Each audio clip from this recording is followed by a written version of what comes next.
to the channel. I'm back to break down this 10-game NBA DFS slate on DraftKings and FanDuel. Excited to get in this one. Big prizes to be won across the industry, and the NBA is back. Before we do, a quick reminder that if you do enjoy the content at any point in this video, if you could please take a moment to leave a like on this video, subscribe to the channel, hit the notification bell so you don't miss any future content that I upload. That would be greatly appreciated.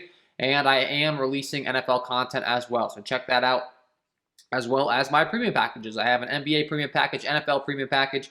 You get access to so much. It's linked below in the description. If you check out my NBA package link, you'll also be directed to where you can get the NFL package if you're interested in that.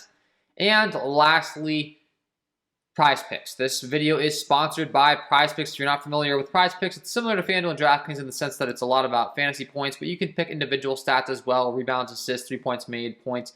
Pick players, pick the over/under, and you win a responding prize according to how many you pick and how many you get right. The more you pick, kind of like a parlay action type of thing. If you pick 5 players, you win way more money than you would if you pick 2 players type of deal. So if I go ahead and pick 5, going to get a lot more of a payout. You go ahead and enter your bet. You see how much you win, and you win yourself some money. So I'm going to be giving you guys some prize picks throughout this video as well, and future videos going forward. I'm also thinking about maybe adding some prize picks like cheat sheet data to my center as far as my premium package. If that's something you think would be cool, I could break it down by rebounds, points, assists, all that fun stuff by that specific category for my premium members, and then you can compare and contrast and then make your picks based on that. Something I think I'm going to put in place. If you like that idea, let me know. Don't forget to stay tuned to the end of the video for my lock of the night, and let's get into it. So, as always, going to go ahead and go game by game here, figure out the top games that we want to target. And the first game on the slate tonight is going to be Charlotte taking on Cleveland. As far as this game comes in right now with a 224.5 over-under with a 4-point spread in favor of the Charlotte Hornets. So expected to be a fairly fast-paced game for this slate. And like I said, expected to be a tight one as well with only a 4-point spread. As far as who we're looking to in this one, it's all going to start with a Melo Ball on Charlotte at 7-7. This guy's an absolute fantasy point per minute beast, and he went out there and put on a pretty big performance on opening night. Of course, DraftKings game logs aren't uploading. So let's see. Last game, one game. I'm not sure if this is even going to be relevant, to be honest. So sorry, I can't exactly reference the exact total. Let's see if FanDuel has some data loaded in there. But we know that Ball went out there and had a good game. I could tell you that much. So as far as that's concerned, FanDuel 56.3 points. Similar performance over there on DraftKings, and just great stuff overall from the Melo Ball. Looking to keep it going, and I'm looking for him to really start to take over this team, really be the lead guy, because let's be honest, this team's future is going to revolve around LaMelo, and everything's going to be going through him. Now, as far as injury status in this game, we have 2 guys listed as questionable in Terry Rozier and Darius Garland. Terry Rozier is listed as a true questionable, so keep an eye on that. If he's out, we'd look for Kelly Oubre to start in his place. And then as far as Darius Garland, he's a true questionable as well. If he's out, Ricky Rubio and Colin Sexton are really going to take over the playmaking abilities on the Cleveland side. Now, as far as anyone else I'm getting really excited about in this game, looking at everyone on the Charlotte side, the next guy in line is going to be Gordon Hayward at 7K. We really know that he's the secondary guy here as well, going to him, taking on this Cleveland squad. So I'd have no issues with going to him. And then on the Cleveland side, it's all going to start with Colin Sexton. Colin Sexton, great player, great fantasy point per minute producer, and definitely a guy that I'm going to want to have interest in at 7.5. As far as his ability to produce fantasy points, last season we saw him produce 1.04 DK points per minute. Look for him to keep that going in this season. And it's really just a matter of whether we can get away with that in a 224.5 over-under. But I think with Cleveland, oftentimes it's going to come down to whether the game stays close, if they can maximize their upside. And this game's expected to stay close, which could also lead to a big game for Mr. Jared Allen at 6'6". He had a big opening night as well, and I'd expect him to be able to keep it going. And Cleveland, this guy's been an absolute fantasy point per minute beast his whole career. We've always loved targeting him at 6'6" on DraftKings. And I'm sure over there on FanDuel will have interest as well at a 1.07 DK point per minute clip. No issues with you going to Jarrett Allen. Second game on the slate, we have Indiana taking on Washington. Bradley Beal listed as questionable in this one. Karis LeVert already listed as out. And we already are dealing with injury news. So if Bradley Beal's out, Spencer Dinwiddie, Aaron Holiday, Raul Neto could get some more minutes, as well as Kyle Kuzma. getting a bump up in usage, so keep an eye on that one. That's some relevant news. And then on the Indiana side, we look to be pretty healthy outside of the fact that Karis LeVert's already been ruled out for quite some time now. Rui Hachimura continues to be out on the Washington side. Thomas Bryant, TJ Warren's been out. Justin Holiday is listed as questionable, so keep an eye on that one. But overall, I think it's pretty straightforward as far as our injury news here and who we're looking to see. Really just waiting on Bradley Beal, which is a big piece of news, don't get me wrong, because that's going to impact things pretty big here if he's out as far as usage rate on the Washington side. A 228.5 over-under, expected to play at a decent pace here. 1.3 DK points per minute is Bradley Beal, so if he's out, that's going to get dispersed across the other guys. I would like them a lot. I would like Kyle Kuzma a lot, Spencer Dinwiddie a lot. No, I already do like these guys, to be honest with you. At 5'7" and 5'6", I talked about it. Kyle Kuzma was my lock of the night on opening night. This new role that these guys have is a big deal, and I don't think the prices have adjusted yet. They're still in the mid to low fives. Like Dinwiddie and Kyle Kuzma both were on teams where they were getting minutes taken away from them. The rotation was never clear-cut. Now they're on a Washington squad where I think they're going to have the ability to really shine here. And I still think they're underpriced. So both those guys I'm not of interest in regardless. But, I mean, if Bradley Beal's out, it's just an absolute smash spot. And then on the Indiana side, Domantas Sabonis priced up at 9K. Going to be a tremendous matchup for him. This guy's an absolute fantasy point per minute beast as far as how he produces at a 1.36 DK point per minute clip. Taking on a Washington squad that is not good defensively. We're not worried about the interior defense of them whatsoever. And Domantas Sabonis could definitely be in for a big game here, as well as his fellow friend in Malcolm Brogdon. We do have Chris Duarte, the new young rookie who had a big game his opening night, but keep in mind he was priced way down at like 3.2 or 3 something, and now he's 6K. So if you want to go to him, I do think he's still a good talent. I do think the usage is still going to be there. The fact that there's no Karis LeVert, there's no TJ Warren, but I'm really going to be locked in mostly on Malcolm Brogdon and Domantas Sabonis, I'd say, at 7.5 and 9K. They should really carry the load for this Indiana squad. They get a good matchup, and I expect them to be able to put up a big performance. And then as far as on the Washington side, we saw another guy that was really cheap on opening night in Montrezl Harrell off the bench, who's an absolute fantasy point per minute beast. He's still priced fairly reasonably at his price tag. He saw 26 minutes on opening night, and he dropped 22 points, 9 rebounds, 1 assist, 1 block. That's good stuff for him. So I have interest in Montrezl Harrell off the bench at 5'4". You could also play Daniel Gafford at 5'2", but at this point, I feel like I'd rather just go to the high upside off the bench. And keep your eye on that Bradley Beal news for sure, because that could open up some value with Raul Neto, as we talked about, and some more guys getting some more minutes. Aaron Holiday as well. At only 3.3, that's relevant news. And taking on his former team in Indiana, if he does draw the start here, which is something to keep in mind. A little bit of a revenge narrative there for you. You NBA people or new NBA people, if if guy's taking on his former team, he tends to be a little bit more motivated. New York Knicks taking on the Orlando Magic. Next game on the slate. As far as this game comes in right now with a 211 over-under. Terrible pace, a 7.5 point spread in favor of the New York Knicks. So this game is expected to be a blowout for the most part, and expected to play very slow. So I'm going to have very limited interest in this game, to be honest with you. A guy like Julius Randle's an absolute fantasy point per minute beast. But when you're playing 8-9 for him and they're going up the court at such a slow pace, is he really going to have the upside to get you in the tournaments? Yeah, he always does. But is it likely compared to these other guys? I'm not too sure. I'm not too sure that I really like that. I mean, based on my current projections, he does still grade out as a decent play, honestly. On DraftKings at 8.5, still respectable, still, towards the top half of plays as far as the multiplier aspect. Projected right around 34 minutes for me right now.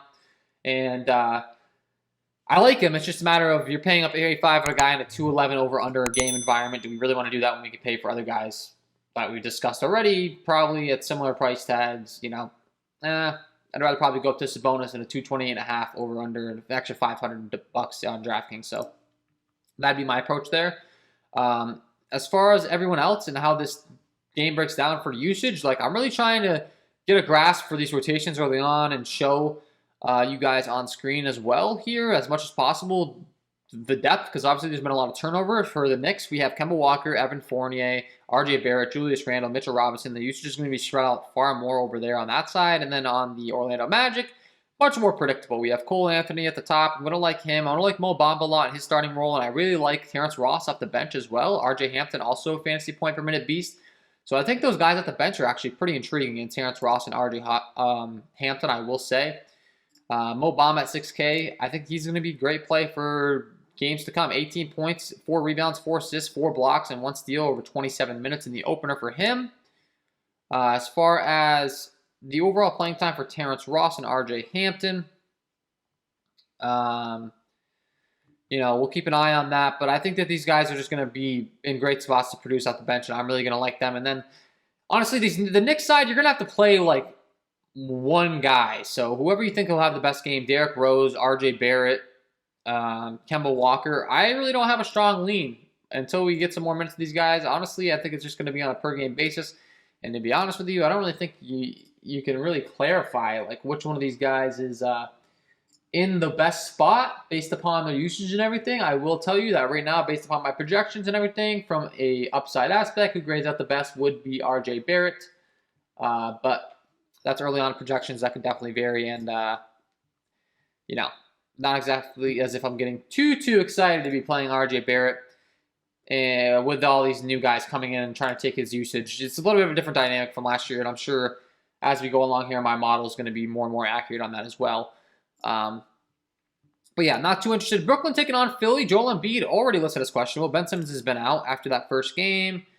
He's on the injury report. We're back to normal. If he's out, Andre Drummond would be in line to start. Tobias Harris, so those guys would both get big increases as far as the usage for Tobias Harris. Andre Drummond at 5'5" would be, an absolute lock. This guy's a guaranteed double-double practically, and he's 5'5". Yeah. That's too cheap, folks, and if Joel Embiid's out, you go ahead and lock Andre Drummond in. I don't really have a strong feel on whether Embiid's going to be in or out, unfortunately. I wish I did, because I can tell you who my lock of the night would be. But, Tobias Harris is going to get a big bump up.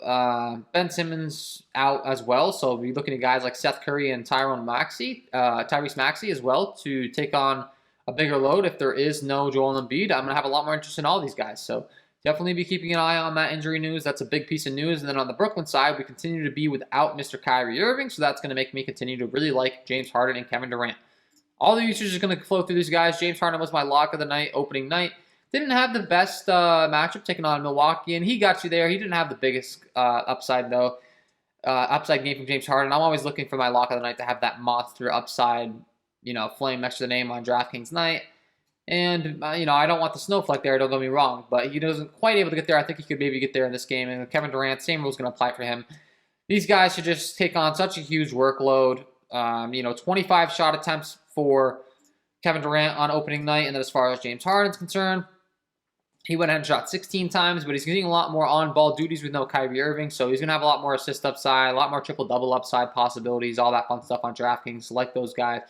And then as far as off the bench, we did see Patty Mills step in and have a pretty significant role, playing 29 minutes off the bench, so definitely take note of that, because once again, a guy that's in a new role came from a San Antonio Spurs squad where he was struggling to find minutes at times. They were being inconsistent with his minutes, and now he's in a spot where he can really blow up and go out there and produce. So like that, Bruce Brown was a guy I was high on opening night, and he didn't even touch the floor until like 3 minutes left. I'm sure a lot of people dealt with that, so keep an eye on that rotation.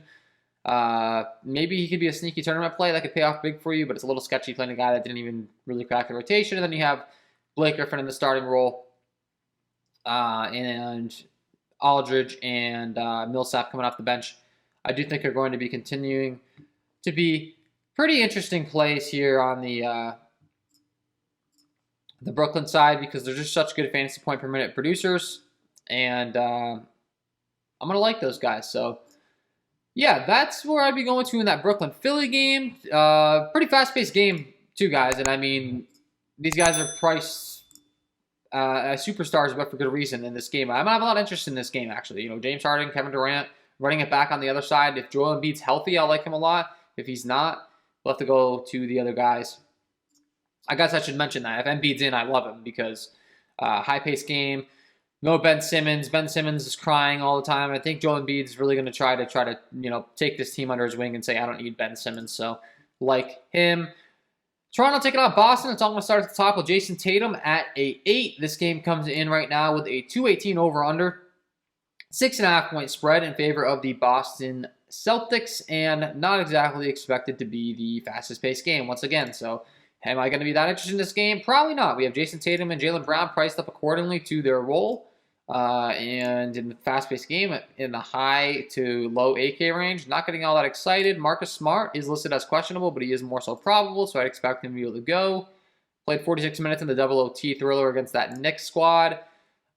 Just keep in mind, if you're looking at the box scores, it was double overtime, so these scores for these guys are going to be inflated on Boston, so you might be thinking like, oh, he went off, but it could be a little bit different story. Robert Williams, a guy that's an absolute fantasy point per minute beast, though, and went out there, put up a huge game. He logged 45 minutes. I had a lot of interest in him in my projection model on opening night, and he went out there and proved that to be just absolutely right. So I think that's going to continue to be the case with him. And on the Toronto side, there is no Pascal Siakam now. There is a lot of usage opened up. We continue to see Scotty Barnes is priced pretty reasonably here at 4.5, the new first-round pick starter with the 4th overall pick. So he's an interesting relief, salary relief option. But then on the Toronto side, Van Vliet and OG Anunoby, I think, are really going to carry this team, as well as Chris Boucher off the bench, Goran Dragic. And while this game isn't the fastest pace and while Boston isn't the easiest matchup in the world, I think that the usage with these guys can make them worth it. And I think the price tags aren't high enough yet to where we're going to see them get to with the usage that they're going to be taking on. So I think the Toronto side is a little bit interested in that game. New Orleans Pelicans taking on the Chicago Bulls. Zion continues to be out. Kobe White continues to be out. Josh Hart listed as questionable. Patrick Williams listed as questionable. As far as the latest on them, it's 2 questionable for Josh Hart. And Patrick Williams is probable. So I'd expect Patrick Williams to be good to go. As far as Josh Hart, if he's not able to go, expect Trey Murphy and Garrett Temple to take a few more minutes on in this New Orleans Pelicans side.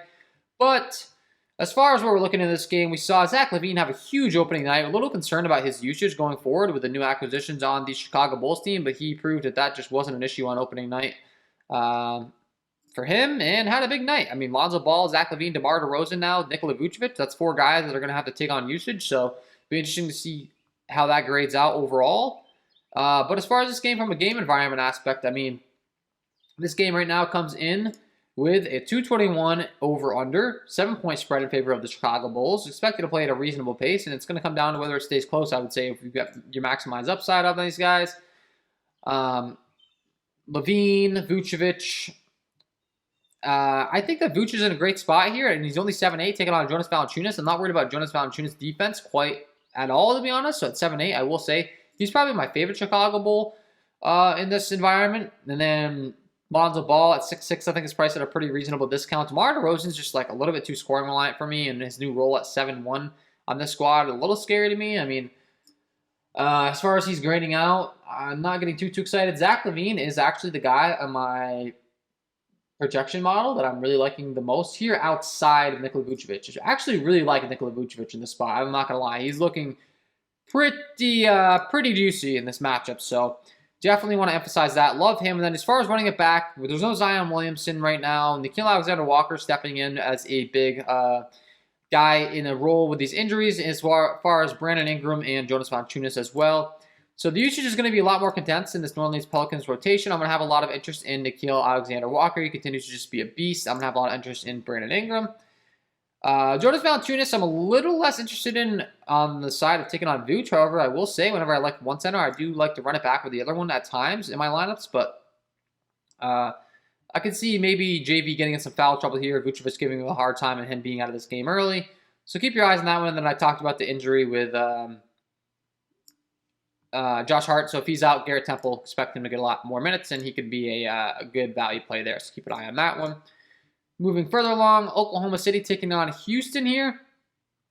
As far as my top priorities here, John Wall continues to be out on the Houston side, so just keep that in mind. Kevin Porter Jr. priced at 7.3 and comes in with a 223 over-under, does this game with a 2-point spread in favor of the Houston Rockets.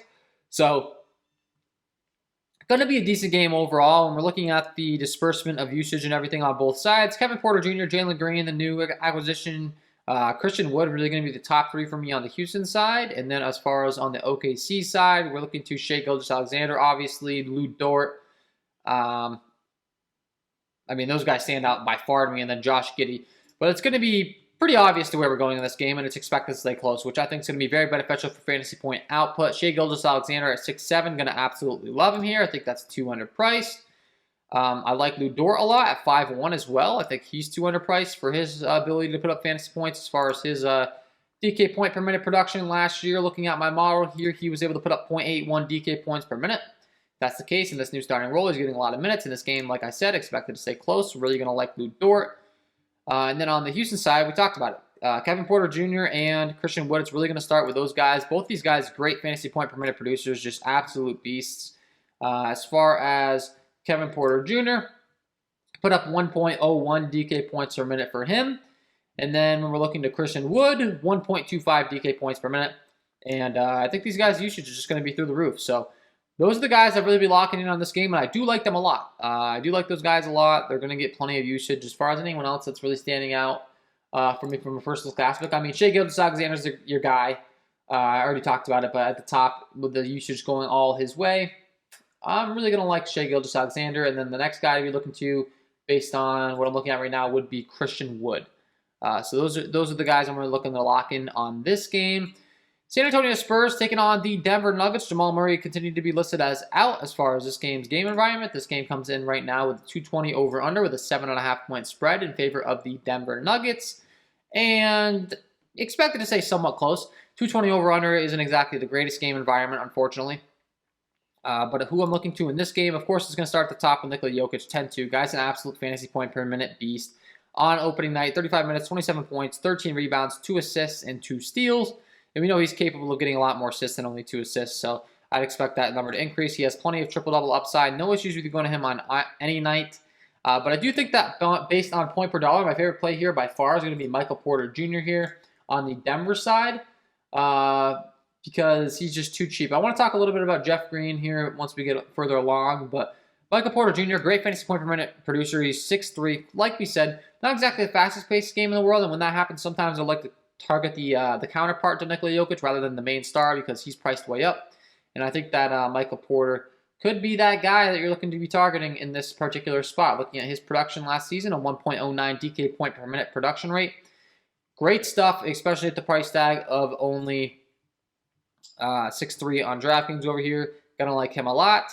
Will Barton as well at 5'7" you can be looking to, but I don't have quite as much interest in him as I do in Porter Jr. And then on the San Antonio side, breaking down where they're going to as far as the usage, it's all going to start with DeJounte Murray at the point guard position. Honestly, everyone else, they're rotating them in, so it's a little bit scary. I mean, Keldon Johnson would be the next guy I'm looking to, and Jakob Poeltl.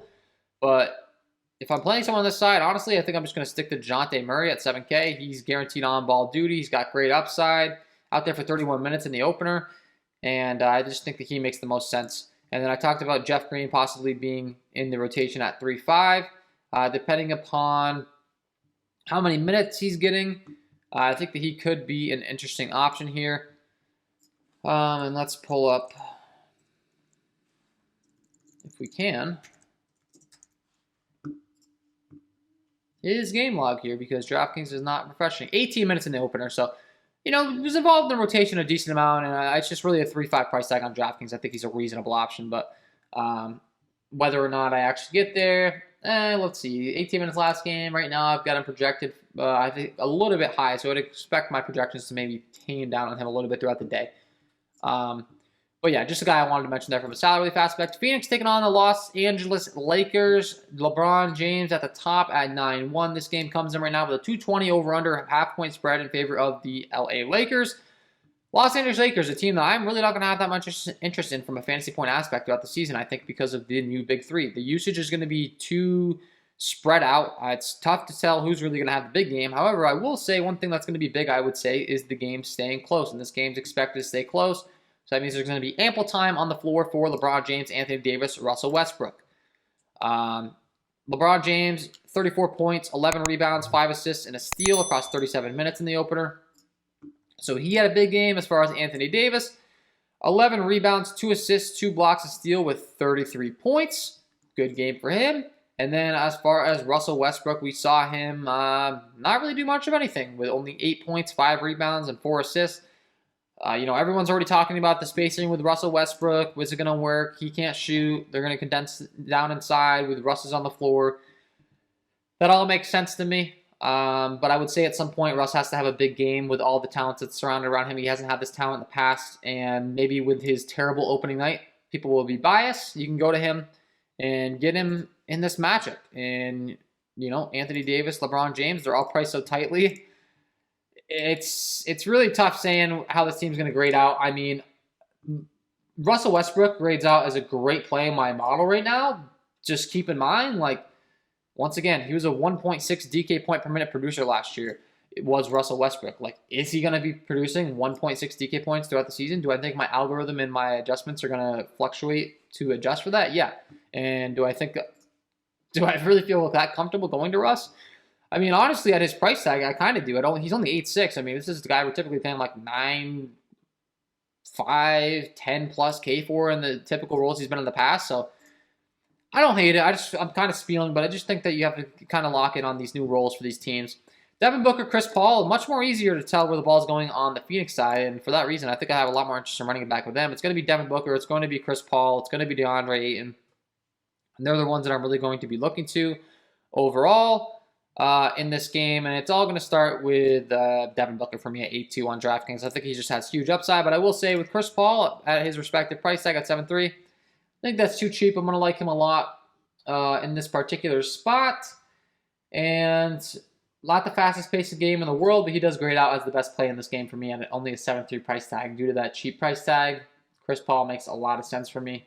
Like I said, Russ is my favorite play on the Lakers side as of now. I could see that projection fluctuating for me, though, based upon the new role and some adjustments I'll be making to my projection throughout the day. And lastly, Utah taking on Sacramento in this game. 8-7 is Donovan Mitchell. This game comes in right now with a 226.5 over-under with a 6-point spread in favor of the Utah Jazz. Expected to be a pretty fast-paced game here. Expected to stay close and going to have plenty of interest, especially because we know where the usage is on these teams. Not quite as crazy as some of these other teams and the changes they've made. And we're going to be feeling pretty confident about where we're going in this one for sure. As far as my top salary relief guy, I think Davion Mitchell at 3-4 on the Sacramento side is a little bit too cheap for me. With the minutes he's expected to get on the DraftKings side of things. So Davion Mitchell, right off the bat, I will start out with from a value aspect. Down here at 3-4 as far as his opening night here. If we can pull that up to help you guys out and get an idea of how much he played and what he produced. Davion Mitchell on opening night was out there for 24 minutes, only 10 FanDuel points. But 24 minutes is a great sign, and that's too cheap on DraftKings at only 3-4, taking on this Utah team in this up-paced environment. So I'm going to like him. I'm going to like Donovan Mitchell a lot at 8-7. A game that's expected to stay close. Donovan Mitchell's kind of the head guy. Now, obviously, for the Utah Jazz, he's the future of the franchise. He's going to get a bunch of usage going forward as far as his production last season. Produced at a 1.28 DK points per minute rate. Not worried about the Sacramento defense whatsoever. Going to love him. I'm going to love running it back with De'Aaron Fox. Get both of these point guards in the game that's expected to be up-tempo. They love to push the ball. Should get plenty of opportunity. Play Buddy Hield off the bench if you'd like. Rudy Gobert at 7-9. Always going to be an interesting double-double option. Rashawn Holmes taking on Rudy Gobert, though. A very good defender. Not going to get as much interest in him. Marvin Bagley continues to be out, though. So, I mean, I don't know. He wasn't in the rotation opening night. Unless we get new news, just keep that in mind because that's going to be a big increase to the usage as well. And guys like Halliburton and Rashawn Holmes, etc. So I have a lot of interest in Halliburton, Buddy Hield, De'Aaron Fox.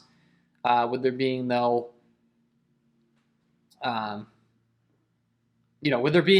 Marvin Bagley, if that's the case. And then on the Utah side, off the bench, I will have a lot of interest in Jordan Clarkson because he gets all the usage. But I do think that Mike Conley is also just underpriced here at 5-7. And a lot of these guys are underpriced for the upside that they could display. Joe Ingles, Bogdanovich, all these guys could absolutely blow these salaries away, honestly, in this game environment. I think they're too cheap. So that's what I'd be going to in this game. Quick look over to FanDuel, as always. I mean, a lot of times the salaries are pretty similar. But keep in mind, there are different scoring formats. FanDuel is a lot more reliant on blocks and steals as well. So I just always want to go over here and make sure that I acknowledge if there's any difference in price tags or anything that I really like. Cole Anthony, we mentioned the usage for him on Orlando alongside with a few of these other guys. I think the Orlando guys are priced very friendly over here on FanDuel. So we talked about Mo Bamba. We talked about Wendell Carter Jr. I think is too underpriced on FanDuel. I'm really going to like him. Cole Anthony. Terrence Ross off the bench as well for the six-man. So I think that's one team that stands out to me a lot from a pricing discrepancy standpoint over here on FanDuel. I know the game's not the fastest pace, but I think they're just too cheap. So I'll start out by mentioning those guys. As far as anyone else, we talked about Davion Mitchell being a decent salary option. I still think he's a decent salary option over here. Russell Westbrook at 9-1 at the point guard position, I do think is a little more interesting on FanDuel where you get the blocks and steals because he's pretty active as far as on defense. He does turn the ball over a lot, though, and you get the full minus point. 4 turnovers in the opening night. That's the only problem with Russ, but no issues with playing him. Kemba Walker on the other side of that New York-Orlando game, I think is too cheap at 5'6".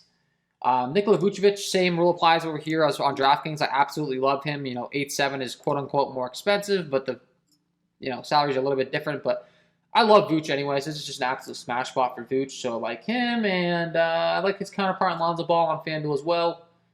RJ Hampton, another guy in Orlando. It seems like the Orlando Magic's really popping here for me. And then Mo Bamba. And then James Harden, Kevin Durant. We talked about them having all the usage on the Brooklyn side. Honestly, overall, I would say that's pretty good. A lot of the guys I went over, I'm going to have interest in over here. Just keep in mind, if he's scrappy, he gets more steals. I'm going to have a lot more interest in him on FanDuel as well. And with that being said, before I let you guys go, I got to give you my lock of the night. Let's get into it.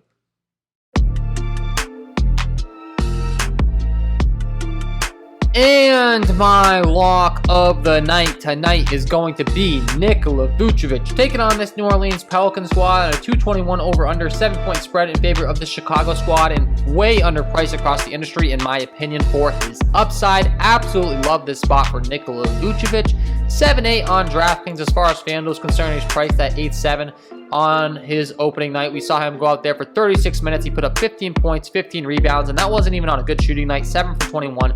Fast up-tempo game. I'm not worried about the defense of Jonas Valanciunas. And I think that Nikola Vucevic could put up a massive score tonight. Get him in your lineups because he is my lock of the night. So there you have it, guys. Nikola Vucevic, get him in your lineups. And that is all from me in this one. If you did enjoy the content at any point in this video, if you could please take a moment to leave a like on this video, subscribe to the channel, and hit the notification bell. That would be greatly appreciated. Wish you guys all the best of luck tonight, and we will see you in the next one.